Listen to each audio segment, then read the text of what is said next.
Good afternoon. We gather together today as family and friends of Joe Sisson to remember and celebrate his unique life. My name is Sherry Woodbury, and I'm the minister here at First Unitarian Church of Omaha, where Joe and Jennifer have been members for more than 35 years.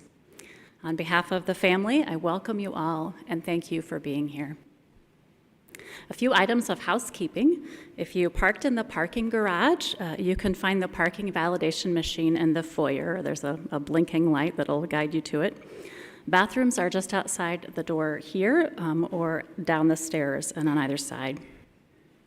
Tissue packets can be found in the hymnal racks if you need them. Joseph Harold Sisson grew up in Waterloo, Iowa, with his parents and 4 siblings, of which he was the youngest. By the time he could toddle around, I understand he had his own set of tools. Joe's zeal for fixing things took off from there. From the stories I've heard, I guess that his lively sense of curiosity, creativity, and energy started as early as that toddler toolbox and never left him. His musical family also nurtured a love of music that would last a lifetime. Joe met Jennifer in medical school at the University of Iowa. Their first class together found them working side by side at the dissection table in the study of gross anatomy. Not everyone's idea of romance, but for these two, something clicked. A shared dance and a shared summer road trip made it clear that this was a natural match. Joe and Jennifer's adventures together included a residency in Utah, serving as visiting scientists at the National Institutes of Health, raising kids Jeff and Julia, and traveling all over the world together to explore other cultures, which I see an example of on the front of the program today, as well as the journey of supporting one another through 2 long, distinguished medical careers. I've seen several people refer to Joe as a Renaissance man, and the more I've learned about him, the more I understand why that fits so well. He was a passionate teacher, prolific researcher, able administrator, and a warm mentor and colleague. He was a kind and supportive father, and I've heard the fun uncle in the family. And friendship was important to Joe, too. A true scientist, a tech guy before that was the thing that it is now, a problem solver and inventor, and a compassionate and devoted doctor in the clinic. The list just goes on for this Renaissance man. Joe was also a woodworker, a teller of tall tales, a music lover to the end, and an avid reader, as well as a listener to podcasts and Nova programs, physically active outdoors, and a connoisseur of Belgian beers. He's been described as high energy, determined, and relentless, yet also as easygoing, loving, and even goofy. Joe Sisson was a delightfully complex man. As an ICU doctor who had many end-of-life discussions with others, he surely had no illusions about death. And this bright man was aware of the ways that Alzheimer's affected his mind in his final years.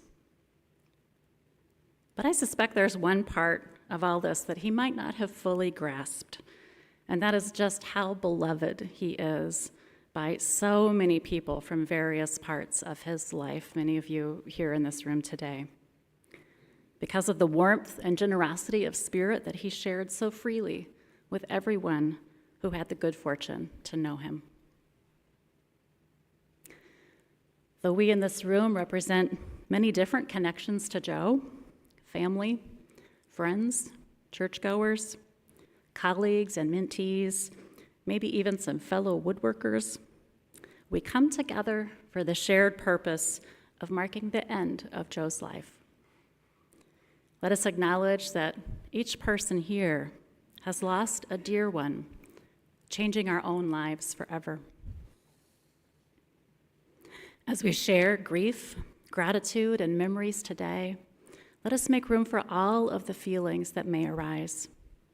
sorrow, joy, and anger, numbness, loss, or shock, appreciation, tears, laughter, confusion.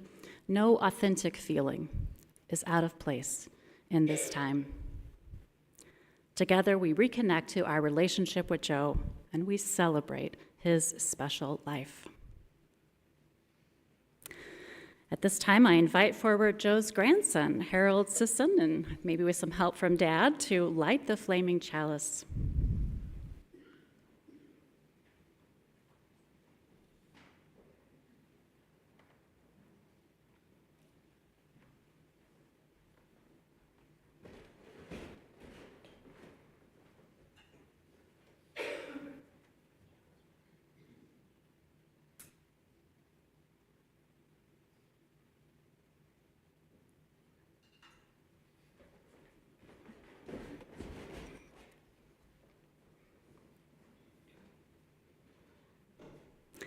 Loved ones will now share some reflections on Joe and his life.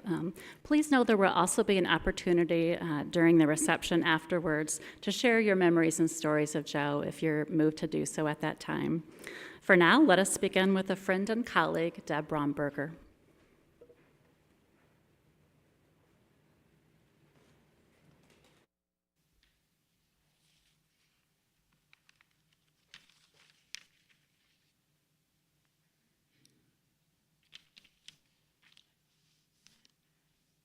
Like several of you here today, I came to know Joe through his work at the University of Nebraska.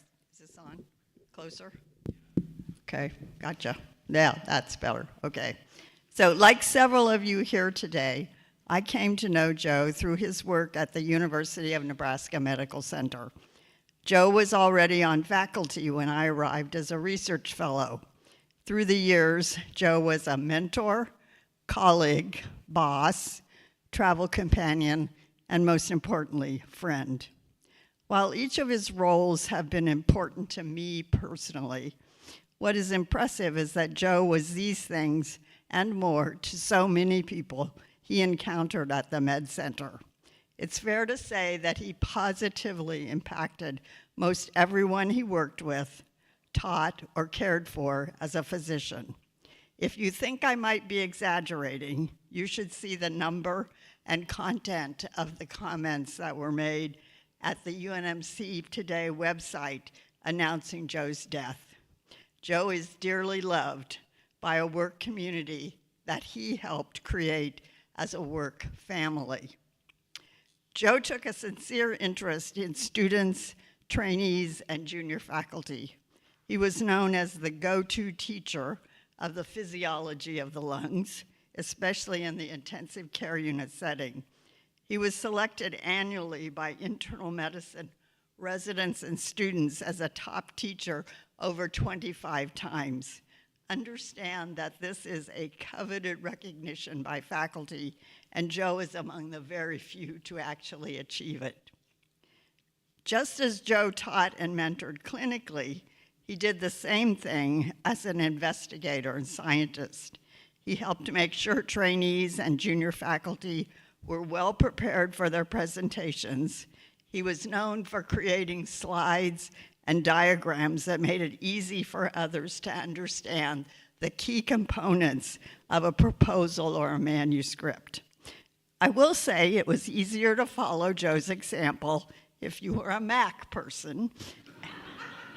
And I know that that became my technology of choice because I knew I could count on Joe to teach me how to do things. Joe also knew that data analysis was important, again, in clinical research and administration. You could count on him to create a database to address important questions. Certainly the database ADAS he created for the Department of Internal Medicine and then the whole College of Medicine made it easier to track what was happening at the Med Center as it was rapidly growing. I will admit it is true that Joe is the only person I have known who might put off starting a project by creating a database. And maybe everything he tracked like the beers he had tasted, did not change the course of science, although it did help Joe expand his personal knowledge of different beverages. Joe was a stellar and compassionate physician. He thrived in the most challenging setting in the intensive care unit.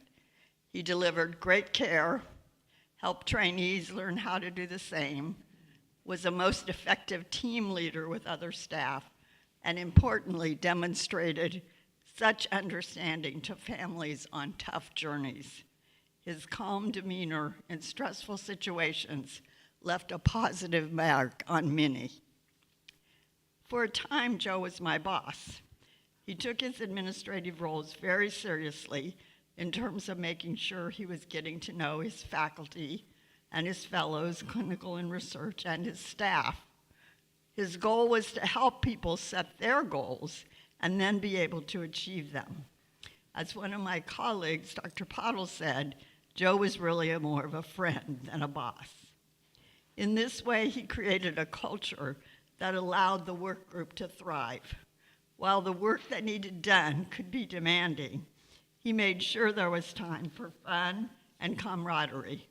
There are lots of fond memories of the late summer pig pickings events at Joe and Jennifer's home. While it started out as being a travel companion to scientific events, Joe and Jennifer opened a world of travel for fun that I would not have known without them. Joe was always the first to ask, where are we going next? And to start getting a trip on the calendar. He liked to explore new places, but he also liked to introduce others to things he really enjoyed.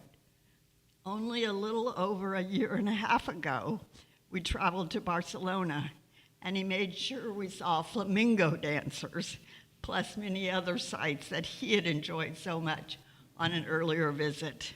I am ever grateful for these trips. From how Joe lived his life every day, it's easy to see why he made such a great friend. Through the rough and good times in my life, both at work and personally, he was always there to see what he could do to be supportive. I have consumed a lot of coffee, especially lattes, with Joe and Jennifer that nurtured my soul and helped me find my way. While his journey with dementia, and now his death, seems unreal, I know Joe's spirit will live on, not only in his family, but in many coworkers and friends he so deeply touched in living. It has truly been a blessing to have had to know Joe.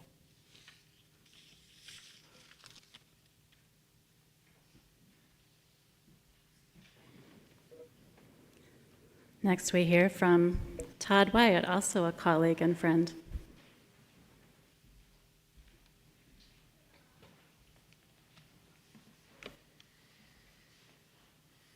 No. This is one of the first words that we learn in life, but I'm not talking about that no. I'm referring to the acronym for nitric oxide. About the year 1990, and some 1,200 miles away from each other, Joe and I both became interested in nitric oxide and how this molecule was used by cells. Now, in fact, Joe was the very first person to discover that nitric oxide was really important in the functioning of the cilia of the airways. He translated this discovery into studying exposures and the things that we inhale that might work through nitric oxide. So, and this included alcohol. This is a major topic of his research for some 30 years. Now, shortly after I came to UNMC in 1995, Joe and I then naturally began to collaborate on our research projects due to this shared interest. But it was our friendship that sustained our collaborations on research for the next 25 years. In the last few days, there's been a lot written and said about Joe's professional life, and I could spend the next hour reiterating his many gifts and accomplishments as a scientist, as a teacher, a clinician, and a mentor and a leader. But I won't do that to you. I would like to share, however, a few illustrative memories that I will always carry with me. Joe, as you've heard, was a master communicator. Much has been brought up this week about the clarity and the precision that he brought to both his manuscripts and his lectures, but this was not an innate skill. Joe told me this story once, that when he first became a fellow in Guy Zimmerman's lab at Utah, his very first submitted abstract to a meeting, a national meeting, was selected for a talk. That's prestigious.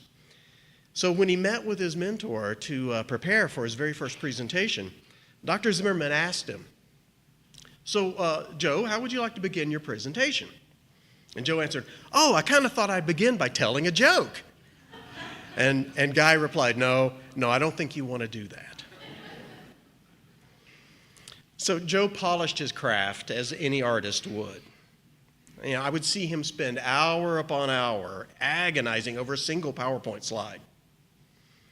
And he would spend this time over and over until he was completely satisfied with it. He became so talented in this area that he actually gave formal lectures on giving formal lectures. What was an innate gift with Joe is his ability to connect with people.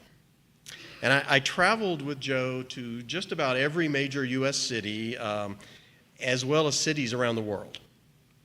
Joe loved a good adventure and always brought Rice Krispie treats with him to share on our travels.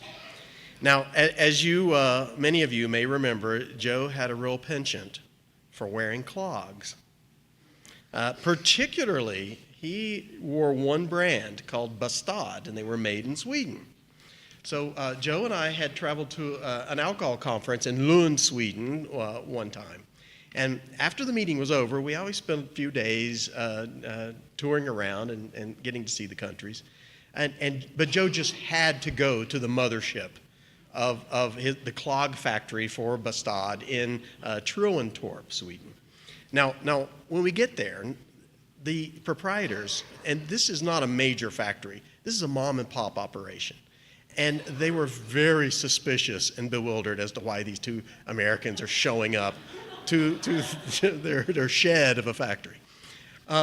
And they completely didn't understand the visit whatsoever. But Joe was able to communicate with this couple who spoke only Swedish, and we came away with a couple of clogs to purchase, even though they didn't sell retail on site. That evening, we were staying at a bed and breakfast, and the elderly lady in the village, she only spoke Swedish, and again, somehow Joe effectively communicated with everyone he encountered. This reminds me of one of my favorite stories, that the time Joe and we decided to tour Austria after the aerosolized medicine meetings, and they were held in Vienna. So we stayed overnight in another town, and this was the town of Gmund, and we decided that night we would go out to see a movie, and the remake of the film The Mummy was playing that night. And this is a small town, a small theater, only one screen, and only one movie was playing there. Joe walks up to the ticket counter, and he says, 2 for The Mummy, please. And the guy at the counter goes, "Was ist das?" And so Joe's thinking, oh, German, right. 2 tickets for The Mummy. Again, was ist das? After several rounds of this, finally the ticket counter guy goes, das Mumie, and gives us our tickets. So forevermore, anytime Joe and I were speaking with someone and they weren't quite understanding what we meant, or when they finally caught on or got it, he and I would look at each other and go, das Mumie. There's plenty to say about Joe's affinity for technology, as you've heard, especially databases. But if you have ever looked inside Joe's suitcase when you travel with him, or his record collection, or taken a look at the many toolboxes around his house, you have a real insight as to his proclivity for organization. There was a container for everything, and that container was always labeled. His fondness for databases was just a virtual surrogate for this sense of order. But rest assured, Joe used this power for good, whether it be creating a Sisson family genealogy database, an electronic lab notebook, or the college-wide faculty database that's still used. But we forget that it was his quirky mechanical ability to take everything apart in order to see how it works. And that's kind of the basis of his drive for databases, I believe. He regaled me with stories of mastering the grocery store stockroom back telephone when he worked, I believe this was in Waterloo. It was one of these old phones that did not have a dial at all because the proprietor did not want the employees making phone calls on his time. So you could only receive calls on this phone. But Joe figured out a way that he could tap the handset and create dials and digits and numbers to call out on. So in no time at all, he was making all the outgoing calls for all the employees in the back and defeating the purpose. I once sat in an airport in Frankfurt, Germany, while we were waiting for a connection flight, and he pulls out a Swiss Army knife. This is pre-9/11. Pulls out a Swiss Army knife and dismantles his portable CD player and puts it back together in perfect working order just to pass the time, I think. It's incredible. Joe not only loved to teach, he was good at it, as you've heard. He won a lot of teaching awards, great performer for medical student didactic teaching, but his real talent was one-on-one instruction and with fellows, resident students. The important thing was he was a lifelong advocate of the importance that every clinician should conduct research training, and that for no other reason, Joe was convinced that this enhanced a doctor's observational skills. And I heard him say this many, many times to clinicians in training. You have to have had a great mentor in order to be a good mentor. And Joe always credited Guy Zimmerman for this. Usually at our annual CAS lecture, we were always reminded by Joe that we drink from a well that we had not dug.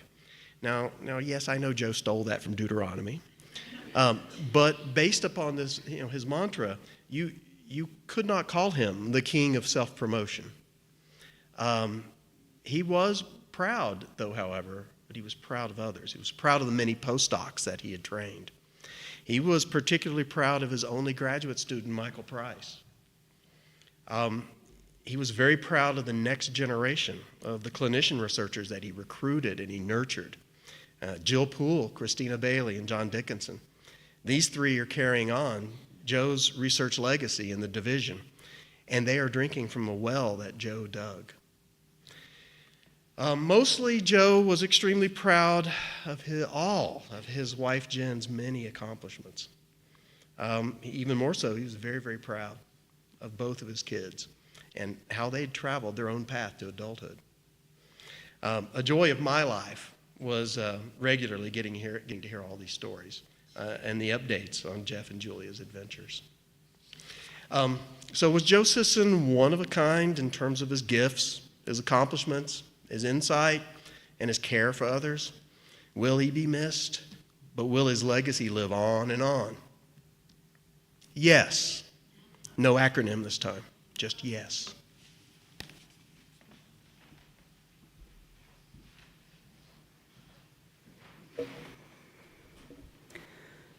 Virginia Sisson shares with us next, and I believe we're going to be gifted with some music as well as reflection.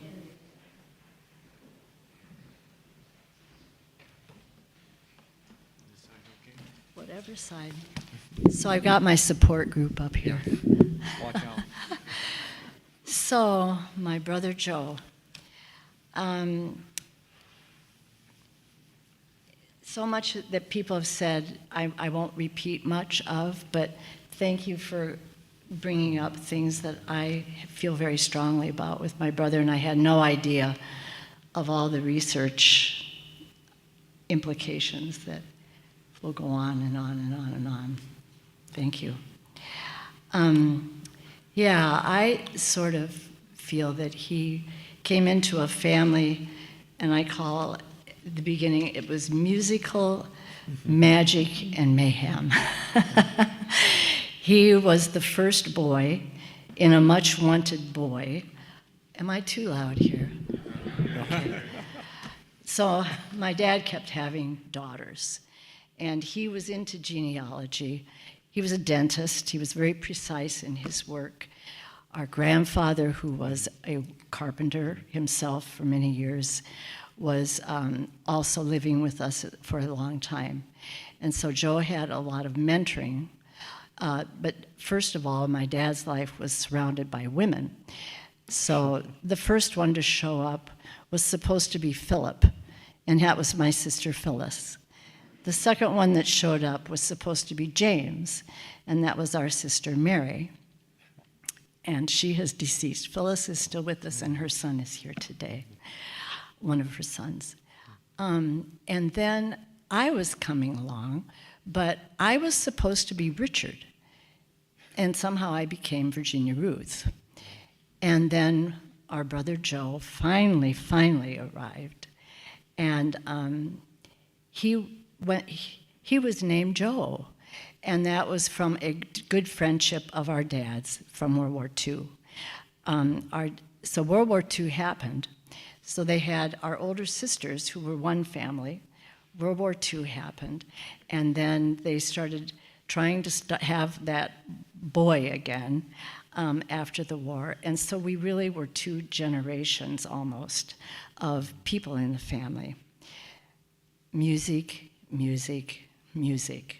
It was everywhere. It was in what we breathed.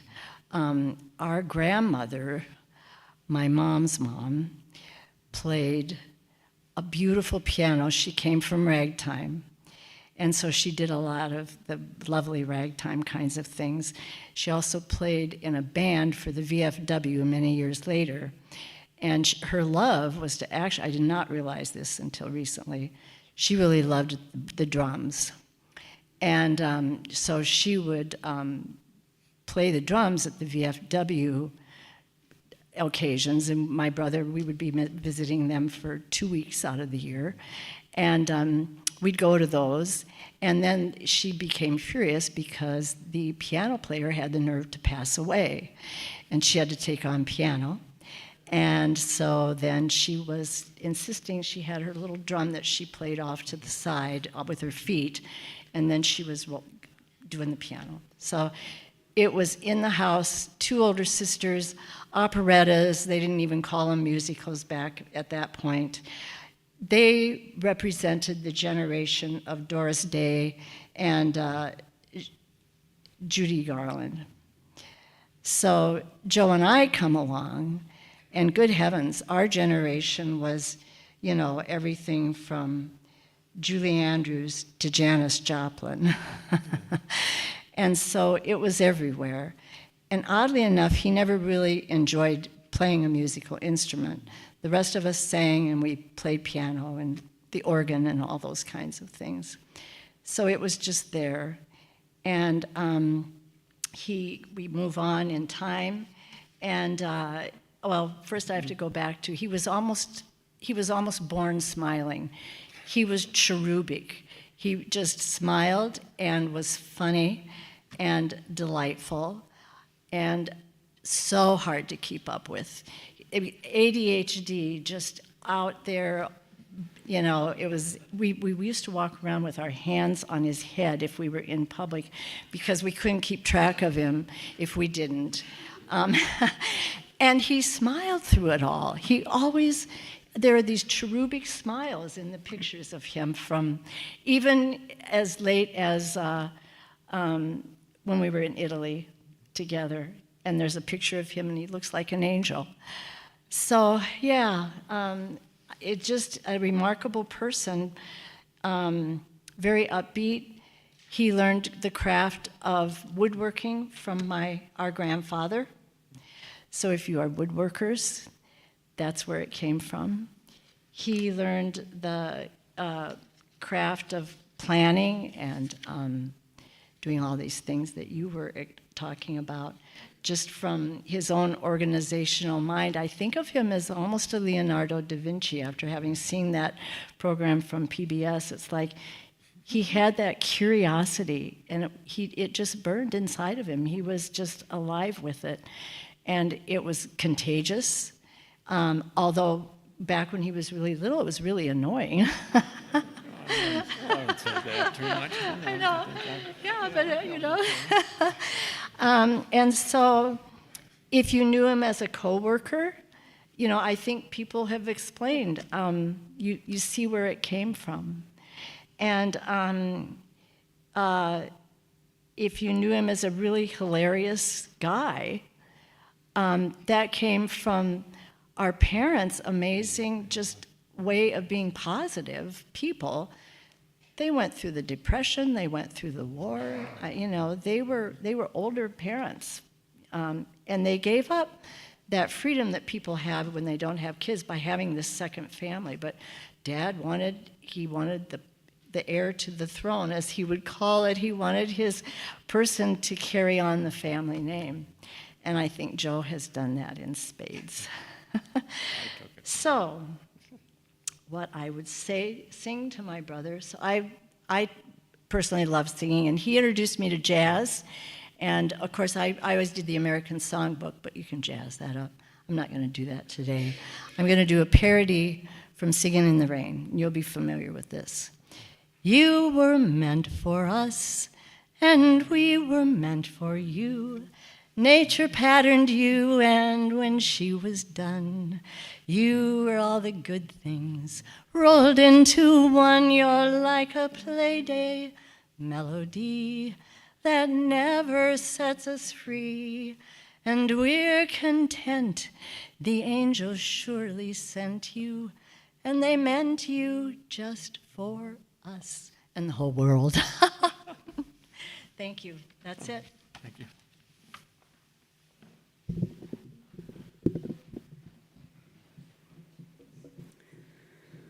Wonderful to hear all of these memories. We're going to hear from daughter Julia next.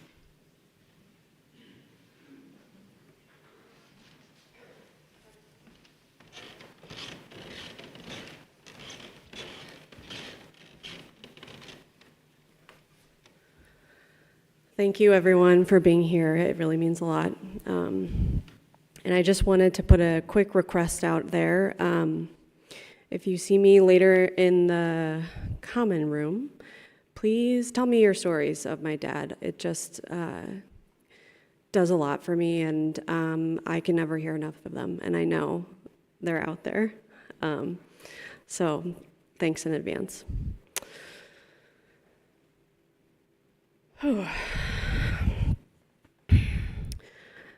Because of my dad's great accomplishments, I knew you've already heard many memories about him as a physician, a scientist, and a friend.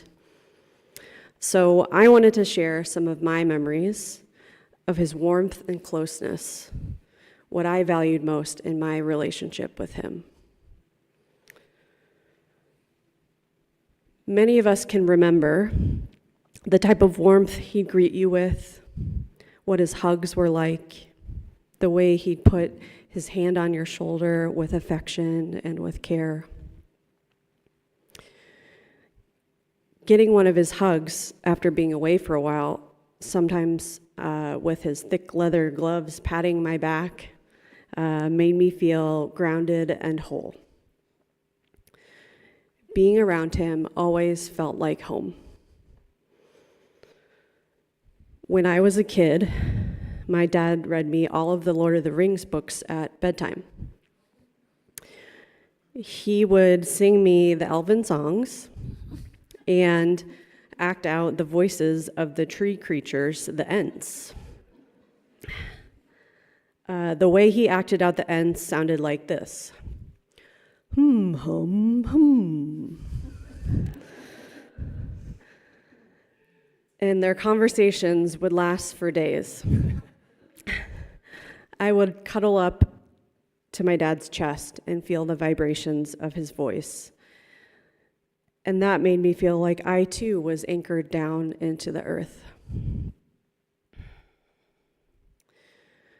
Real life took us even farther than Middle Earth. My dad was an iconic swing dancer, as many of you might know. Every cousin out there. He'd fling his partner around the dance floor like a yo-yo. At John and Lori Kestel's wedding, I remember when I was too shy to broach the social scene on my own, he swung me onto the dance floor, transporting me into his momentary private space where lights and sound blurred. His joy left just the two of us together, grinning ear to ear. Even when Dad moved into memory care, he continued to express his love and affection. Back in October, I was visiting him and helping him eat dinner one night. As he was eating, I reminded him, "Hey, Dad, it's me, your daughter, Julia." He paused for a minute. A light came on in his eyes, and he burst up and he said, "Hey, man!"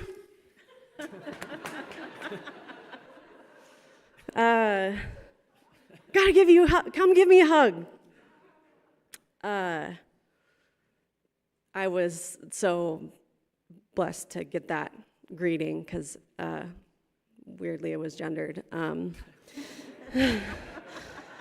But I felt like he was still there. And he clapped his hands on my back like he always did.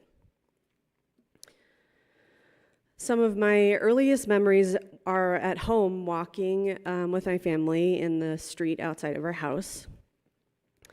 And I remember I would love running ahead, turning around, and then flinging myself back towards my dad. He'd stand with open arms, ready to pick me up and spin me around as fast as he could. As I was spinning, I always felt so grounded with him at the center, and time would slow. No matter where I went or what I did, he would always be there at the center of my orbit, waiting with his arms. Damn, I made it so far. Wide to give me a big hug. We can all take a deep breath. These are some of my memories. Oh, I really set myself up with this one. Of my dad. But I wanted to say how I know that you all might feel how they connect us all, the way he impacted us. As stories from everyone have been flooding in, it's clear how wide his affection and kindness has spread. It makes me think about being back on the dance floor. He served as an anchor for all of us, one that you could spin away from and spin back toward. He'd help you take risks, and you could trust he'd always be there on your return. As Todd mentioned, he'd never be hesitant to share his pride in you.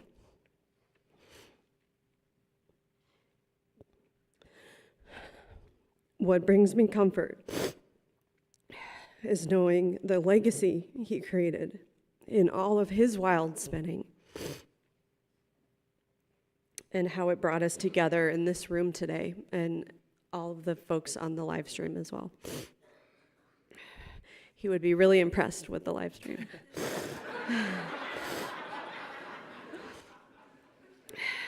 And I know that he would want from all of us is to inspire each other to take risks and create the same warmth and comfort and home.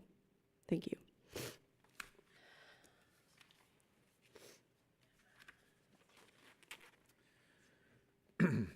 I'm Jeff Sisson. Joe is my dad. I want to talk a bit today about my dad's systems. Many of you will know Joe as an unreformed gadget guy. He could recite chapter and verse about the world of Apple computers. And you could reliably count on my dad to fill you in on the latest devices, operating system, backup strategy, cable organizing philosophy, dongle, or screen resolution configuration. And while that interest in technology was real, maybe in some moments quite maddening for our family, I think over the course of my life with my dad, I came to appreciate his zeal for technology as a manifestation of something more profound, which touched all of the other parts of his life. Joe was a systems guy. He loved, crafted, and maintained systems. Systems of thought, systems of organization, systems of care, and of love. Systems were how my dad organized the way that he saw the world. I'm going to describe a few of his systems because they're also a part of the superstructure of who I am. Because Joe's systems remind me of him and are a small part of how I love my dad and how he loved me back. One of the building blocks of my dad's systems was, of course, his database. And so I'm not talking about his professional database, and if you've talked with Joe, you know the one that I'm referring to. In its latest incarnation, it was a FileMaker file called jjexercise.fmp12. In it, you would find every beer he drank with a rating, every book he'd read and where he read it, all of his long-distance runs and walks with GPS traces and mileages, every Van Gogh painting he'd seen, all of his music, categorized within a ruthless rock, jazz, Christmas, classical taxonomy, project-specific budgets and receipts, his photos tagged with family members and friends, his travel itineraries to conferences with collaborators and with my mom, Julia, and I, his travel journals, and a genealogical tree for his family, joined with all of that other data. His database was a memory palace for who he was and reflected what he wanted to learn and become over time. He began to build it well before the internet and spun out different ideas he originated from it back into his work in research and clinical administration. His databases, of course, directly led to my career and the institution I now work in. I will never forget the day in 7th grade when he told me, "You really should try building your history project in this thing I just learned about called HTML." Much later, we got to work on pieces of his database together, trading snippets of code over Christmas holidays or visits to New York. He would often ask me, even as recently as last year, "Jeff, do you ever dream about code?" He did.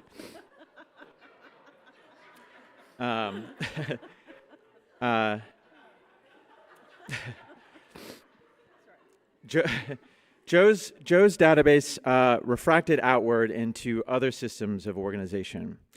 He had an eye for hierarchical folder feng shui, for moving documents real and virtual into platonic category names that screamed Joe wherever I'd find them.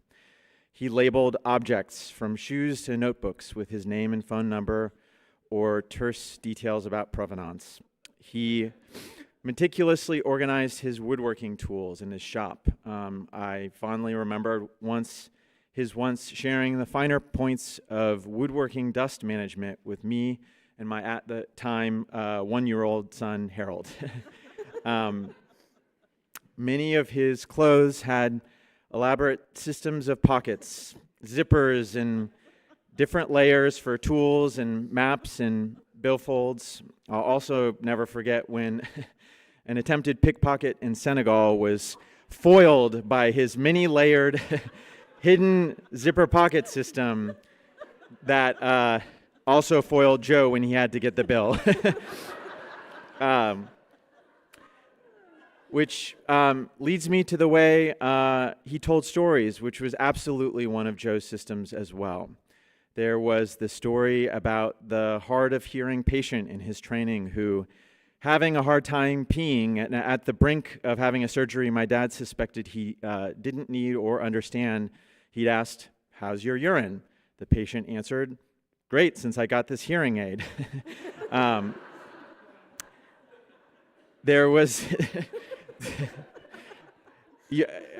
some of you will know some of these stories.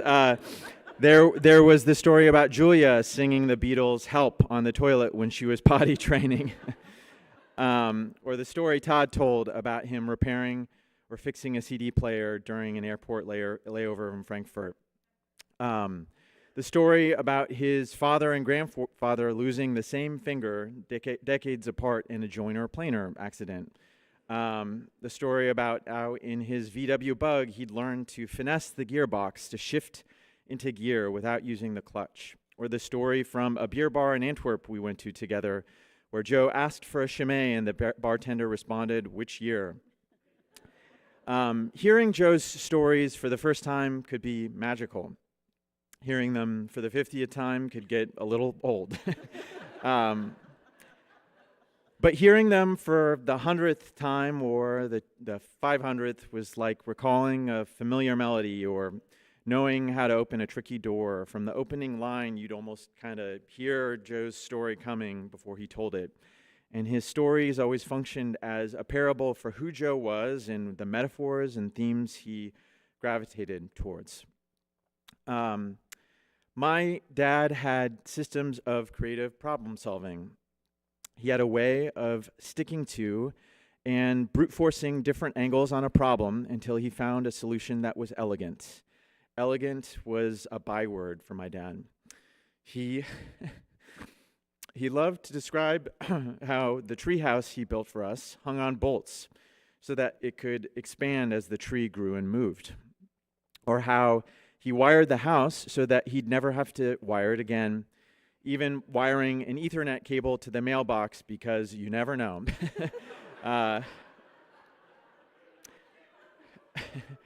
Or how he'd attempt to balance a salt shaker on its edge, theorizing with us about interactions between salt crystal structures and different brands of salt shaker. My dad was also someone you wanted to have with you when the going got tough, and that was part of his system of systems. I remember calling him when my roommate punctured her lung in an accident when we were biking, and he calmly walked me and her family through what to ask the physician over the phone at 1 a.m. Eastern. I think about the time at my cousin Jess's wedding when the zipper on Catherine's vintage dress got stuck and he somehow got it unstuck with seconds to spare before the ceremony. I think about him lightly electrocuting himself while we were installing a ceiling fan in Harold's room before Harold was born, brushing it off as a natural side effect of the way we were solving a particular spatial problem. And I think about when he calmly returned a camping stove to working order after it had lit on fire in the Colorado wilderness when backpacking with Julia and I, making decaf coffee afterwards as if nothing had happened. This was just who Joe was.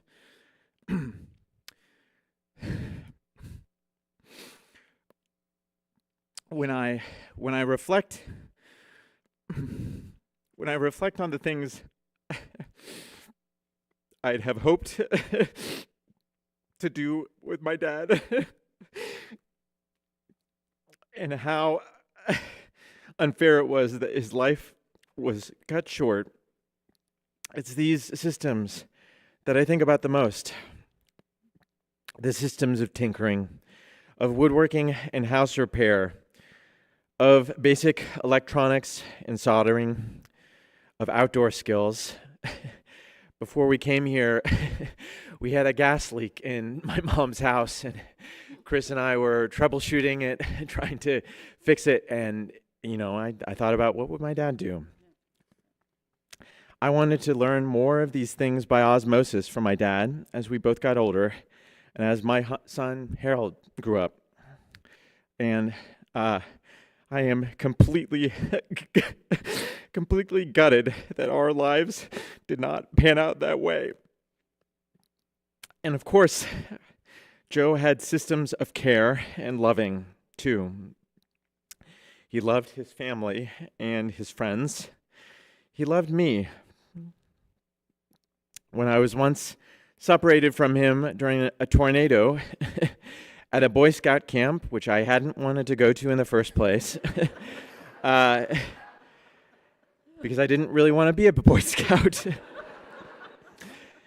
he knew exactly what to say and assured me that I had to live my own life and shouldn't need to be a Boy Scout just because that's what he'd done. And even though the dinner table talk at our house was often my mom and dad unpacking the trials and tribulations of their life's work at UNMC, they both always told us that we had to figure out what we wanted to do with our own lives. Even when I was a broke art school grad and he struggled to understand how exactly could you make a living from avant-garde filmmaking, he took the time to find and page through a book on experimental cinema, ready with questions from me about what that was and how to integrate that with his prior concepts of art and his experience. And of course, he was excited when we shared the news that Catherine and I would be getting married. At some point, pulling me aside to tell me that from day one, he'd always wanted to share everything with my mom, and proceeding to precisely enumerate all of the accounts and specificities that made a life shared together a concrete living system for him. And that's how I've, in some ways, patterned my life with Catherine. And when our son, Harold, was born and my parents came out to meet him for the first time, he made sure to tell me how much he and my mom had been looking forward to this moment, and how delighted he was that Catherine and Harold are a part of our family. This week, I have been learning that it's maybe the nature of a death like this that everyone keeps their own memories of a person with as broad a range as my dad. I only saw partial glimpses of what Joe was like as a mentor, or as a grand rounds lecturer, or as a compassionate ICU doc, or as a research collaborator, or as a husband. I feel fortunate, though, to have known him as my dad. I will think about him whenever I devise a folder hierarchy, whenever I find a perfectly fitting shim, whenever I change a tire or talk for hours on end on the interstate or listen to Freddie Hubbard, whenever I have a bucket at the ready for my son when he throws up, or calculate a gear ratio for my bike, or attempt to infect someone else with curiosity on a niche interest, or try to figure out what my second cousin once removed resolves to in genealogical terms, or asked someone to pull my finger. I love my dad and will miss him dearly. Thank you.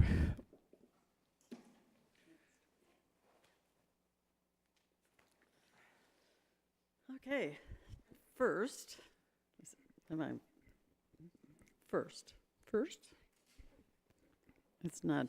first. It doesn't seem like I'm as loud, but okay. Thank you all for coming. Obviously, the comments online, that your presence today, I know you all appreciate what a special person he was.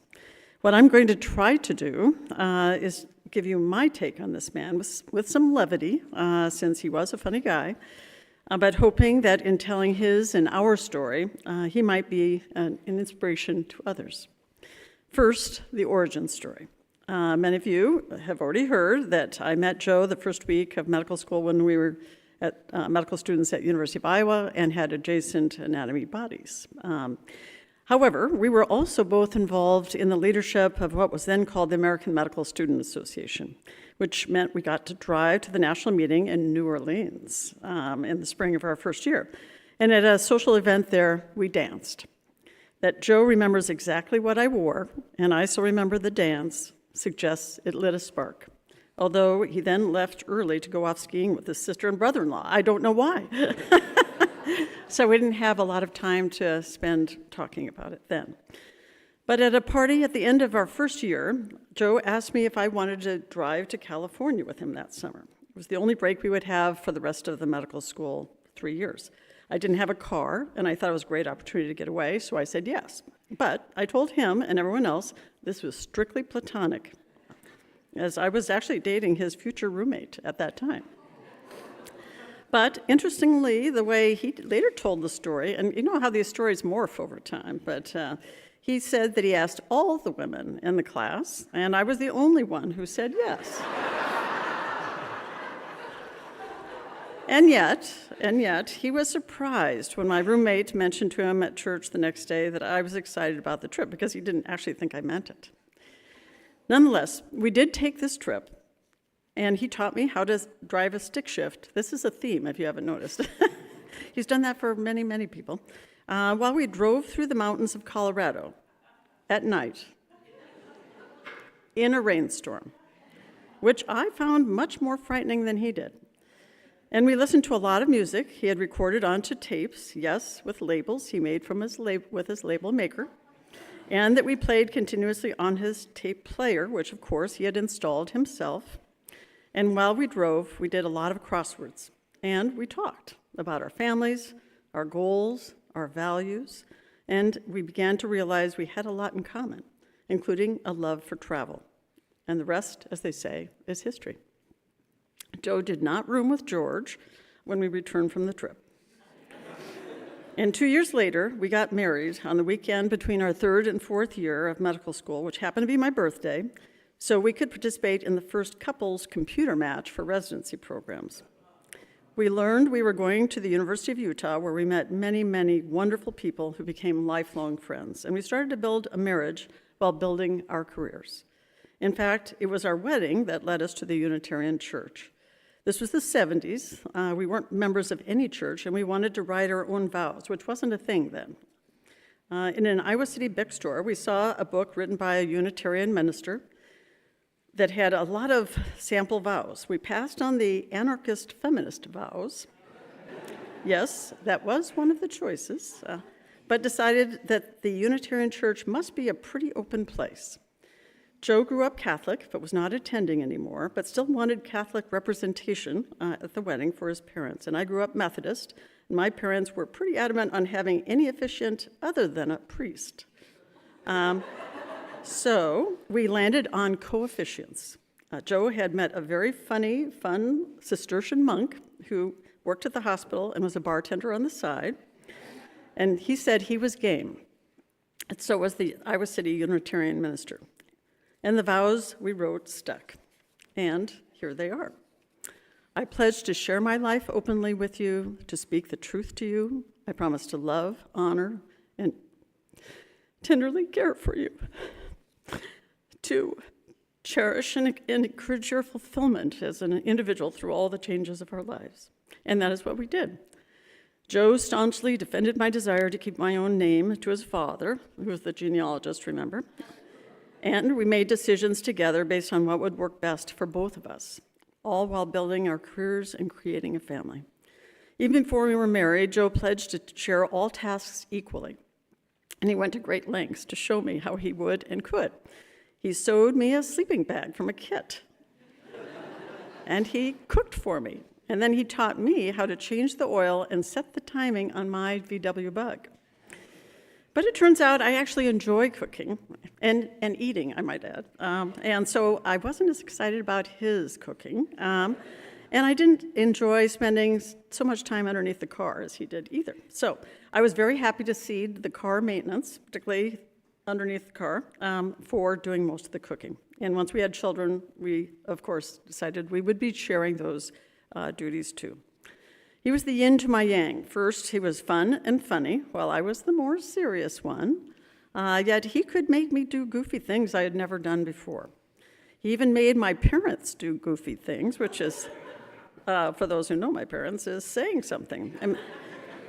I will just give one example. Imagine, if you will, at our wedding reception, while I was standing with my mother, who doesn't drink, Joe was opening a bottle of champagne and was going to pour her some for a toast. First of all, she said yes. Then, after he uncorked the bottle, champagne sort of spewed into the air, and he decided to put his mouth over the neck of the bottle. After which, the champagne started coming out his nose, which, of course, he thought was quite funny. And then he poured that champagne from that bottle into my mother's glass. And believe it or not, she drank it. I just watched in disbelief. We brought complementary knowledge and skills to both crosswords and our marriage. His technology prowess is legendary, and he built the interactive calendar that we used, and I was the administrator of the calendar and provided the glue that kept everything together. While we always agreed on big decisions, on an occasion or two, he was a little impulsive, like when he learned from his older sister Mary that her daughter Deb was considering a career in dance. We were residents at University of Utah at the time, and there was a good dance academy in Salt Lake. So he suggested that her daughter, our niece, should live with us while we were in residency, go to high school, and attend the academy. In this case, there wasn't a lot of discussion before he made the offer. And I was a little concerned because we were on call a lot, and we only had a one-bedroom house, which meant that Deb would be sleeping on a built-in bed in the basement next to the table saw. Nonetheless, it was a memorable year for all, and Deb became our honorary first child, and as mentioned, she was the first of many nieces and nephews who lived with us over time. A bigger decision was when I suggested we move from Utah to work at NIH to get more exposure to big science. Joe was very much enjoying working with his mentor, as you've heard, Guy Zimmerman, but saw it could be good for both of us, so he agreed. The highlight of that year, hands down, was the birth of our son, Jeffrey. But the NIH experience itself was not quite what we had hoped it would be. Long story, not going to go into it today. So we began to look for where we would go next, and the Midwest was looking better than when we left it. We vowed not to compromise either of our careers for the other, and because the chair, Mike Sorrell, at the time was a great salesman and made us both feel that we were valued and could make a difference, we came to UNMC and stayed and had another child, Julia. Over time, I learned even more about Joe. I knew he loved music because we spent so much time listening to music together. First it was Joni Mitchell, Crosby, Stills, Nash & Young, the Beatles, to name a few, but branched quickly into jazz, particularly Chick Corea and Miles Davis, Nat King Cole, but classical music, including medieval, Baroque, classical guitar, as well as once emerging artists like Chaka Khan, Beck, John Mayer, Imogen Heap. I also knew Joe had skills, but began to learn just how many. He taught me a lot about gardening. He had learned that from his mother. He taught me how to create a good campsite. He had learned that being an Eagle Scout. And he knew more than a few things about tools and working with wood, and I watched him build things, furniture, a windmill, a deck or two, additions to our first and second houses. He fully expected me to work right alongside him, from roofing to stripping paint to snaking wires, which I did, at least initially. But once we had small children, he thought it was fair that one of us should actually watch them while he was working. No project seemed to daunt him. He would study it, find source material, and then take it on. And I saw how much energy he had firsthand. We were interns. That meant all-night call every third night, or sometimes every other night in those days. And we were remodeling the kitchen of our first house. One night, around 11 p.m., as I recall, I told him I was tired and I needed to go to bed. He wasn't quite done and seemed a little disappointed that I was. His response to me was, "You didn't think we were just going to buy a house and live in it, did you?" Neither of us had any idea how many computers or how much computers would be part of his and our lives, because no one had a home computer when we first met. But he was an early adopter, so we bought a Mac as soon as they were released, and he began to envision all sorts of things he could do with that first computer and all the ones we've had since. But he enjoyed any and all technology, from cameras to tire testers to sprinkler systems or ventilators in the ICU. He didn't have a lot of art knowledge when we first met, but he was an avid learner, and since I enjoyed art, he became particularly enamored, or one might even say obsessed, with Van Gogh, looking everywhere we traveled to see if they had a Van Gogh he had not seen before, and kept a database of which ones he had. He liked being physically active. Early on, we camped, hiked, and skis. Later, he took up running and biking, which culminated in a marathon. And after he stopped running, he set a goal of walking 6 miles a day and kept it up until just the last few years. But he had as much or more fun capturing, downloading, and mapping the data from where he was or walked or ran every day, wherever we were, even around the world. For those of you who know him well, you know that he became a bit of a beer snob, with a particular passion for Belgian beers. This was a more recent avocation, but once again involved a database where he noted and rated them if they were worthy. When Reverend Sherry asked me what adjectives I would use to describe Joe, I admit I struggled at first because I think of him mostly with nouns: father, husband, scientist, clinician, educator, inventor, woodworker. But reflecting longer, I would lead with energetic, as he matched my energy and then some. As mentioned, another would be curious. He loved to learn, and he was passionate. Once he got started on a project or a topic, he would not put it down, and always shared it exuberantly with anyone who would listen.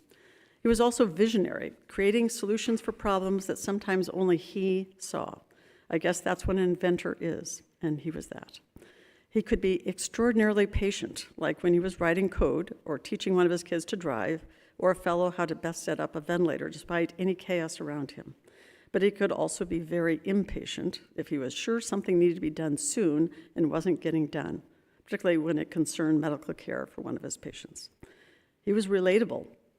He was particularly gifted at explaining medicine or science or medical decisions to anyone in plain language, including end-of-life decisions.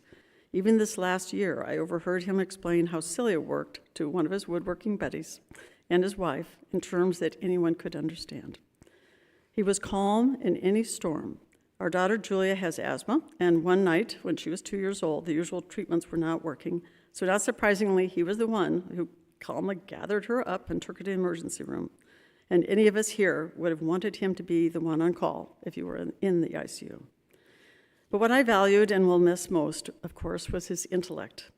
We had fun sharing with each other what we learned each day, perhaps not always the best dinner conversation for the kids. And we enjoyed making joint decisions about mundane things like garbage disposals. We were equally interested in learning about history, science, different cultures and civilizations, especially through travel. He immersed himself with information about any place we planned to visit, including our delayed honeymoon trip to Italy and Greece at the end of medical school, one focus being Mycenae, north of Athens, the home of King Agamemnon, of Homer's Iliad and Odyssey fame. It was such a touch point in our lives that we decided to reprise our trip to Greece and Mycenae in 2023 with friends, which is Joe's location in the picture on the front of your order of service. When it was clear Joe was developing Alzheimer's, I admit I was angry. It seemed particularly unfair that Joe's earliest and greatest manifestations of Alzheimer's was the loss of his visual spatial perception, because much of what he did, whether it be teaching or science or clinical care, as well as his hobbies, as I mentioned, after work, involved the visual display of data. We had many more places we wanted to see. Joe had a list, and he had so many plans for what he would make in his shop after retirement too: toys, furniture, even art. Like there's a wooden piece on the table downstairs that represents cilia in motion that he made. Yet at this last year, I have come to some level of peace knowing that he lived a good life and that over his lifetime, he has in fact accomplished a lot, more than many who live longer. But the last year of his life was hard for him and for me. He remained positive, committed to make the most of what he had. He showed flickers of his sense of humor even when I didn't. And since writing has helped me best deal with what I saw happening to Joe, I'm going to leave you with a poem I wrote for him, and hopefully I can get through this. Insight. I see you, inside and out, up and down, from your size 13 shoes to your woolly crown. I see you, change from who you were to whom you've become. I see you, beneath the clothes now chosen for how easy they are to put on. I see you, as obstinate as ever, even when the task is too hard. I see you smile when my joke hits home and you land one on your own. I see you learning to ask for help as I must learn to. I see you reach out to touch me because your eyes no longer know where to look. I see you drowning in words that never before eluded you, which makes me feel like I'm drowning too. And I now see how our once blurry future has become only too clear. Joe, we miss you already. Thank you.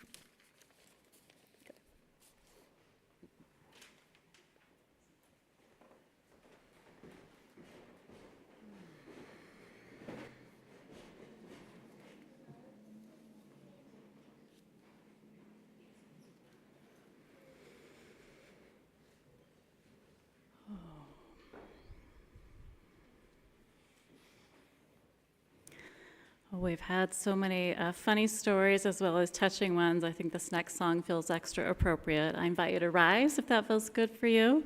We're going to sing from the Gray Hymnal, number 311, Let It Be a Dance.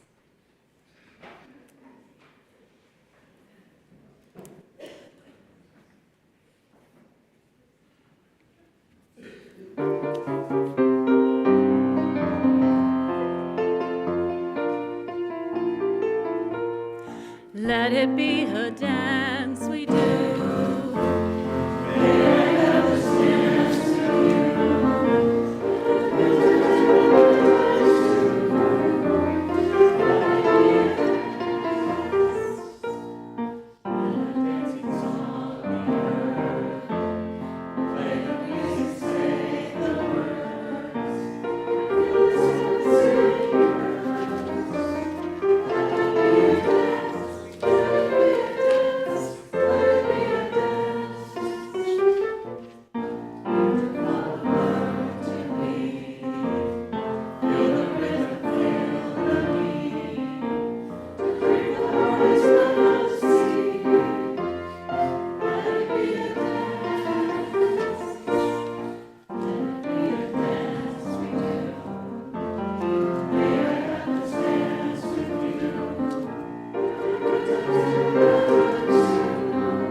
I invite you now into a time of quiet, a time of prayer for some, of meditation or silent reflection for others. I'll begin with a common prayer, and then we'll move into a time of shared silence.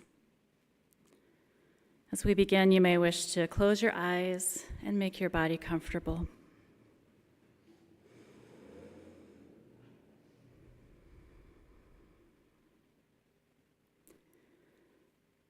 Spirit of life and love, as we honor the life of Joe Sisson, help us to recognize and celebrate the gifts that he brought into our lives.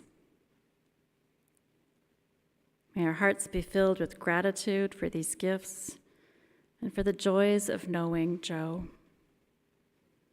his passion and energy, his creativity, his love of sharing his niche interests, the way he could swing a dance partner around like a yo-yo, the way he could make people laugh, whether they were hearing his story for the first time or the 150th time. All the gifts he brought to his work as a physician, as a researcher, as a mentor and leader, and all the ways he personally touched those whose lives intersected with his. As a loving father, as a never-ending partner who kept going, as a friend, as someone who befriended everyone he knew.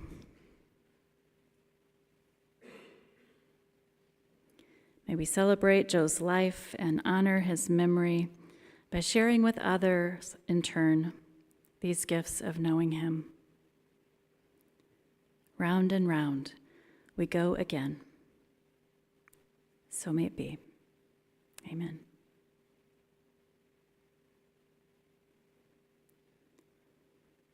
A time of silence together for your own private prayer or reflection.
After the conclusion of the service, everyone's invited downstairs to the common room to visit and share refreshments.